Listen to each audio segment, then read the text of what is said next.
Тұтынушылар көбіне косметикалық, көлік және үй жөндеу қызметтеріне шағымданады екен. Тапсырыспен жиһаз жасайтындарға да көңілдері тола бермейді. Айта берсек, тізім кете береді. Қарағанды облысы тұтынушылардың құқықтарын қорғау департаменті арнайы брифинг өткізіп, қызметтері хақында есеп берді. Тұтынушылар ең көп шағымданатын қала Қарағанды. Бұндағы көрсеткіш 70%-ды құрайды. Одан кейінгі орында Теміртау тұр, онда 20%. Сондай-ақ департамент былтыр 26 жоспардан тыс тексеру жүргізген. Құқық бұзушылық тәртіпке департаменттің тексеріске шыға аламыз біз. Сондықтан 26 тексеріс болған. Бізде ірі кәсіпкерлер,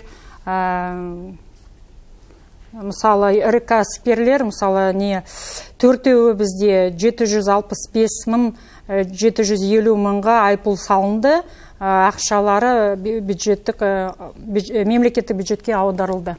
Тексерулердің нәтижесінде заң бұзу фактілері тіркеліп, кәсіпкерлерге 765.750 теңге көлемінде айыппұл салынған. Айта кетейік, департамент тексерістерден бөлек әлеуметтік желілерге де мониторинг жасайды. Әр тауардың кепілдігі болады. Біздің кәсіпкерлер оған 14 күн береді. 14 күн ішінде келмесе, бітті, кепілдік жабылады.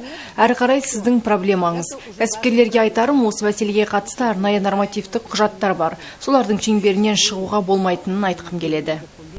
Сондай-ақ спикерлер халықтың әлеуметтік жағынан қорғалмаған топтарынан шыққан қала мен ауыл тұрғындарына өз құқықтарын қорғау қиынға соғатынын ескертті. Бұл үшін арнайы білім мен дағдылар қажет деді. Ерік Нарын, Назым Думанқызы, Сарыарқа телеарнасы.